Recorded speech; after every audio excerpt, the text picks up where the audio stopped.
Oh no! Mga kabomba, kanina meron tayong rescue na multicab nahulog doon sa may irrigation canal. Hinila natin gamit ang ating 4x4 pickup. Doon ko naman nasubukan yung lakas ng ating wild truck na Ford.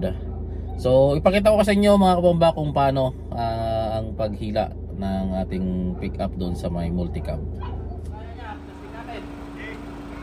Testing natin 4x4.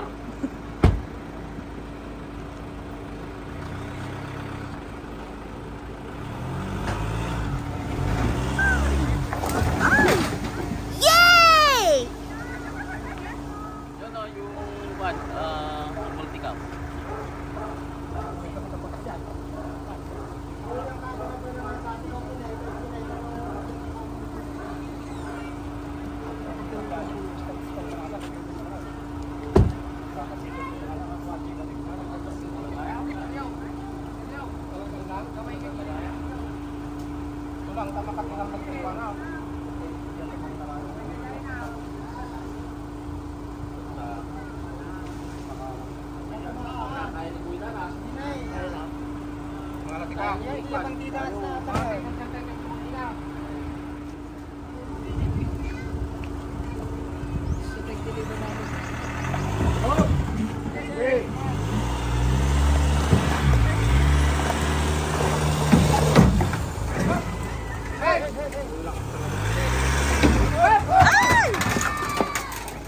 Oh, come on.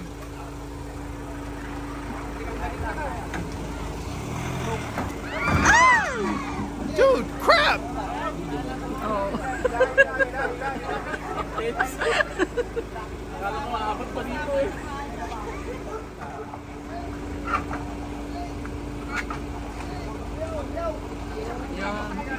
Bayanihan.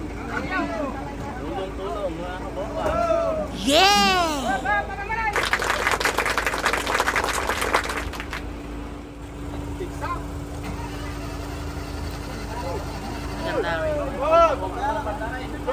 Pantarin! Baka mga may tapon ng gasolina sa mga ano mo, wiring mo eh. Sabog ka dyan.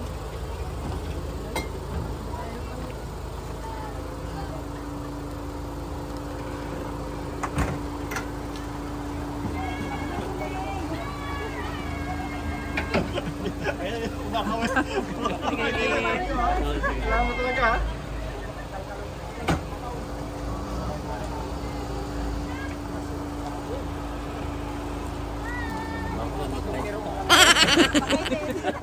Yun nga mga kabomba, na hila natin doon at nakuha rin ng CCTV. Kasi sa harap lang ng gate yon, nakuha natin sa CCTV kung paano siya nahulog. So ito, pakita ko sa inyo mga kabomba. Tingnan nyo.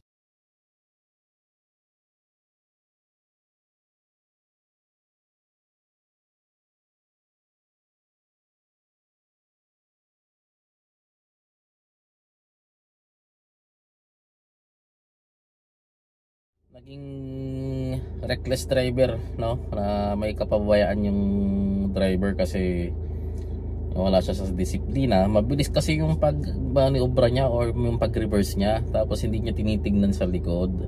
Alam niyo mga kabomba, pag tayo nakahawak ng manubela, ang isaalang-alang natin is safety first. Safety mo at safety rin ng passenger mo.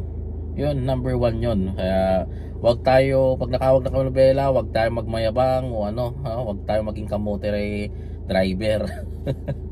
Safety first always.